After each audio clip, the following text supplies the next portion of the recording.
안녕하세요. 김태훈의 현명한 투자자 방송 시작하겠습니다. 오늘은 에어부산에 대해서 말씀을 드리겠는데요. 그 전에 이제 저비용 항공사들의 실적 추이를 한번 보시는 게 중요합니다. 왜냐면 2020년에 코로나 팬데믹이 발생하고 나서 그 이후에 2022년에 이 코로나 팬데믹에서 이제 엔데믹으로 넘어가는 그 과정, 그러면서 2023년에 비로소 이제 본격적으로 저비용 항공사들이 이제 운항을 시작을 했는데요. 2019년과 2023년 이 둘 간의 이제 실적을 비교해 보는 게 지금 현재 이제 각 항공사들이 어떻게 실적을 회복시키고 있는지 볼 수 있는 가장 좋은 비교 가치가 될 것 같습니다. 2019년도에 제주항공도 그렇고 지금 보시게 되면 뭐 에어부산도 마찬가지고요. 아직 그 2019년에 그 실적을 회복하지 못한 상황입니다. 오히려 진에어나 티웨이항공 또 에어서울 같은 회사들이 이미 2019년을 뛰어넘고 2023년에는 그때보다 더 많은 실적을 내고 있는 상황이죠.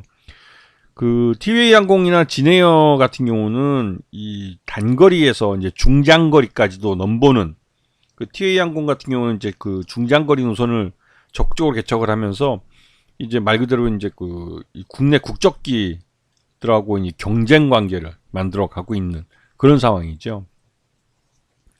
에어부산 같은 경우는 진에어와 에어부산, 에어서울이 이 통합 국적기 이제 대한항공과 아시아나항의 통합이 이루어지면 그에 따라 저비용 항공사들도 통합을 해야 될 그런 문제가 대두되고 있습니다.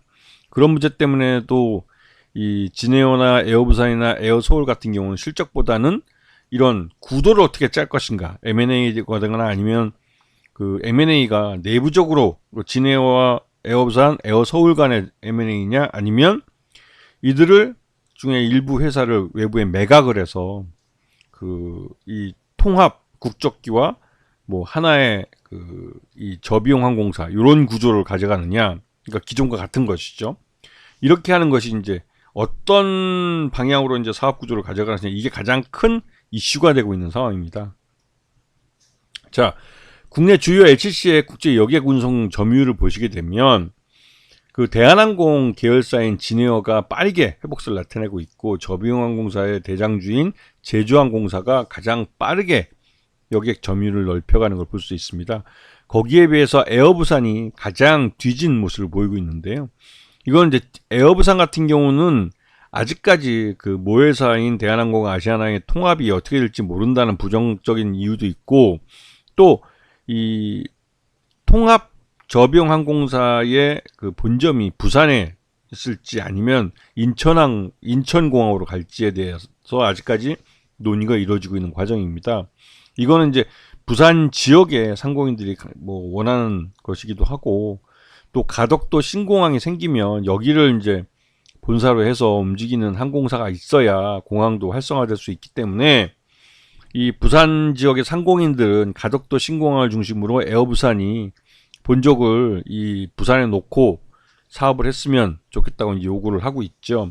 하지만 그 아시는 분은 아시겠지만 이 통합 국적기의 본사를 대구로 가져간다는 말도 있습니다. 왜냐면 대구가 TK라는 지금 현재의 이 정권의 그 가장 강력한 지지 기반이면서 나름대로 그에 대한 보상을 뭔가를 해줘야 되는 그런 때이기도 합니다. 근데 지난번 총선에서는 이게 이 부산과 TK 이 양쪽 지역에서 지금 현재 집권 세력인 국민의힘이 대승을 얻었기 때문에 이 지역민들에 대해서 뭔가 보상을 해줘야 한다는 말들이 여권 내에서 계속 나오고 있죠.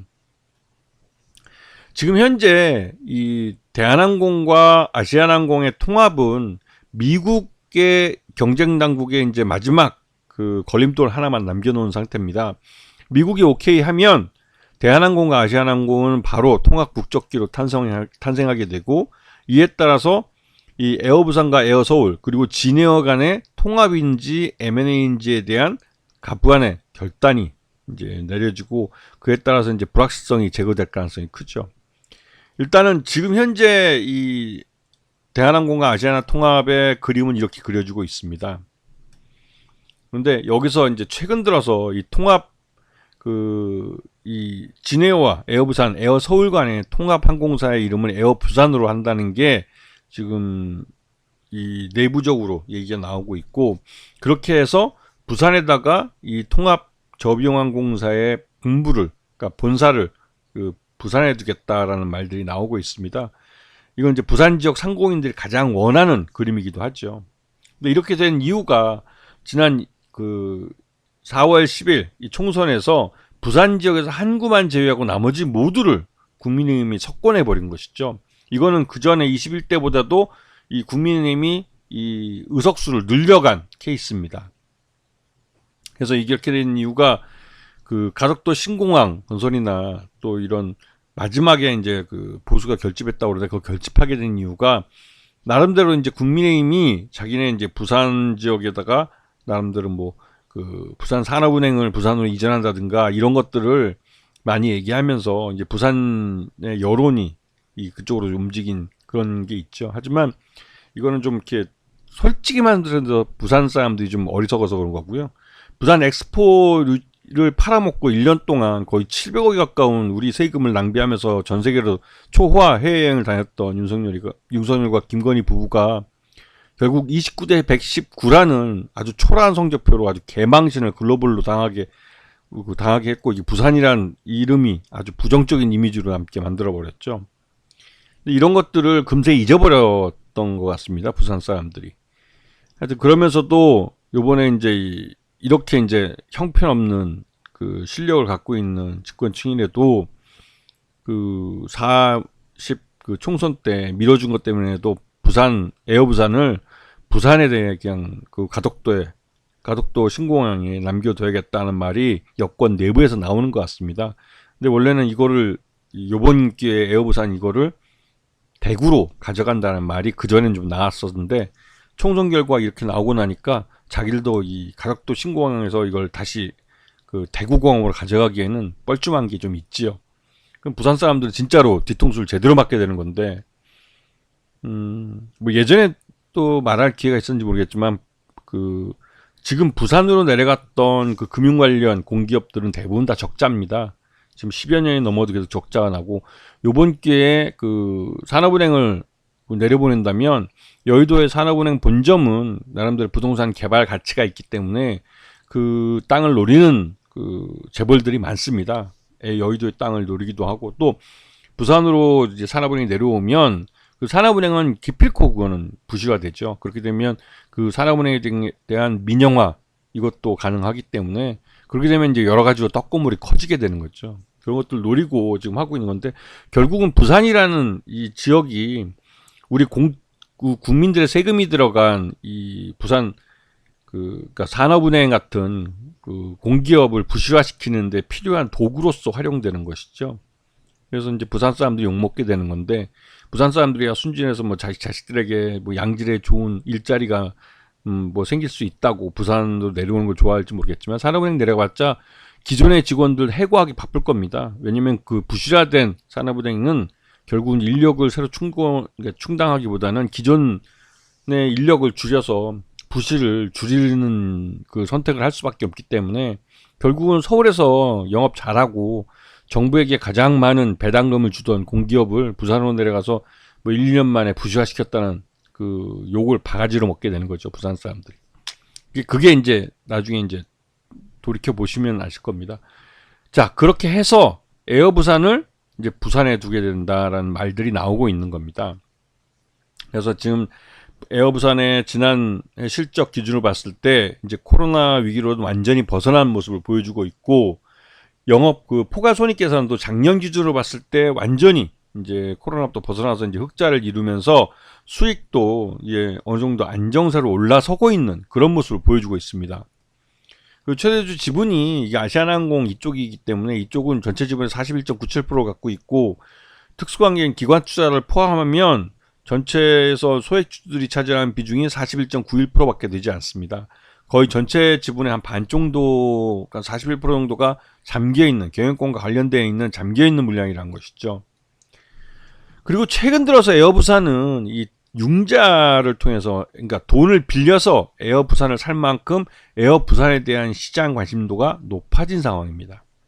그도 그럴 게 지난번 총선에서 앞에서 잠깐 설명드렸지만 부산 지역에서 국민의힘이 한석을 제외하고 석권을 하면서 나름대로 부산에다가 국민의힘이 뭔가를 갖다 줘야 한다는 그런 그 촉구한 게 있죠. 거기다가 이제 산업은행을 내려보내는 것 산업은행법 개정이 필요한데 그건 쉽지 않은 상태입니다. 그 산업은행은 부산 들어가면 100% 적자 회사로 돌아서요. 그리고 그 부실이 1, 2년 동안 최소한 못해도 한 3, 4년 정도는 쌓일 거고 빨라야 5년, 늦으면 한 10여 년 후에나 흑자를 기록할 수 있을 건데요. 아니면 그 산업은행 같은 경우는 아예 그 계속 적자가 쌓일 수밖에 없죠. 왜냐면 부산이라는 데가 자본이 뭐 오랫동안 쌓여 있는 뭐 그런 항구 도시라고 할지라도 서울에 비할 바는 못 되고요.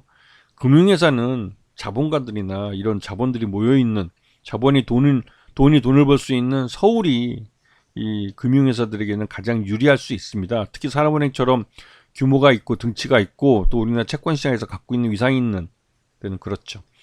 하여튼 이제 에어부산을 설명해서 다시 다른 이제 산업은행에 대해서 더 설명하게 되는데 이 에어부산 같은 경우는 이제 국적기가 탄생을 하면 이 본점을 어디다 두는지 부산에 둘지 대구에 둘지 아니면 인천공항에 둘지를 정해야 됩니다. 그런데 지금 돌아가는 분위기는 그래도 부산에 대해서 뭔가 좀 그 국민의힘이 좀 한다는 걸 보여준다고 해서 가덕도 신공항에다가 에어부산의 본점을 두고 이 에어부산은 그 진에어와 에어서울 그다음에 에어부산 기존에 있던 거 세 개를 통합한 그 저비용 항공사가 될 것이다라는 말들이 나오고 있는 거죠.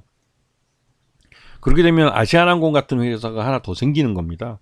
그 에어부산이 그래서 지금 작년부터 해서 주가가 많이 흘러내리다가 최근 들어서 작년 11월 달부터 해서 다시 주가가 이제 반등세를 나타내기 시작했습니다. 이렇게 된 것은 앞에서도 말씀드렸지만 그런 통합 저비용 항공사에 대한 이 불확실성이 조금씩 해소가 되고 있고 또 에어부산의 실적이 실제로 좋아지고 있는 모습이 보였기 때문에 확인이 되었기 때문에 그 실적을 주가에 반영하는 흐름들이 나오고 있는 겁니다. 지금 에어부산은 지난해 실적 이건 1분기가 아닙니다. 작년 12월 그 4분기 실적 기준으로 봤을 때 적정주가 4,500원 정도로 평가되고 있는데 그럼에도 불구하고 주가가 3,500원 밑에서 3,000원대에서 이렇게 횡보하고 있는 이유는 앞에서 말씀드렸던 그런 불확실성 이 통합 저비용 항공사의 주인공이 진에어가 될지 에어부산이 될지 아니면 이게 M&A가 돼가지고 진에어는 진에어대로 가고 이 에어부산과 에어서울은 뭐 통합을 해서 매각을 할지 이거에 대한 이 불확실성들이 있었습니다. 그러한 부분 때문에 주가가 흘러냈던 것이고 이제 최근 들어서 요번에 이제 총선 이후에는 부산에 뭔가를 그 선물해야 된다라는 그런 것 때문에도 가덕도 신공항에 에어부산의 본점을 그게 이제 그 대한항공과 아시아나항공의 통합 국적기의 통합 저비용 항공사의 본점이죠. 그거를 부산에 둬야 된다는 말들이 부산 상공인들 중심으로 해서 이제 힘을 얻고 있고 이게 이제 그 부산 지역의 국민의힘 국회의원들도 이에 대해서 이제 요구를 하기 시작하는 거죠. 이건 이제 그 부산 상공회의소 사람들, 상공인들의 요구가 워낙 강하기 때문에 그런 겁니다. 이러한 부분 때문에도 이 에어부산에 대해서 힘이 실리고 있는 것이고 이에 대해서 이제 융자를 해서까지도 이 에어부산 주식을 사모으는 그런 그 신뢰를 갖고 있는 투자들이 많아지기 때문에 나타나는 현상이기도 하죠. 그래서 이 에어부산 같은 경우는 이거는 기존에 이제 그 정부에서 라이센스를 받아야만 영업을 할 수 있는 그 특수한 사업 형태를 갖고 있는 항공사라는 것 때문에 더더욱 이런 현상이 나타나고 있는 겁니다. 결국은 무엇이 됐던 간에 지금은 이 회사는 실적이 좋아지고 있고 그 실적에 대한 반영이 주가에 나타날 수밖에 없기 때문에 작년 실적을 놓고 봐도 이렇고 올 1분기 실적이 그렇게 나빠지지 않는다면 그 에어부산의 실적을 반영하는 주가 흐름이 나타날 가능성이 그 어느 때보다 커지고 있다는 그것을 이제 관심을 갖고 보셔야 되는 것이죠. 아시겠죠? 자, 오늘 방송 여기서 마치겠습니다. 감사합니다.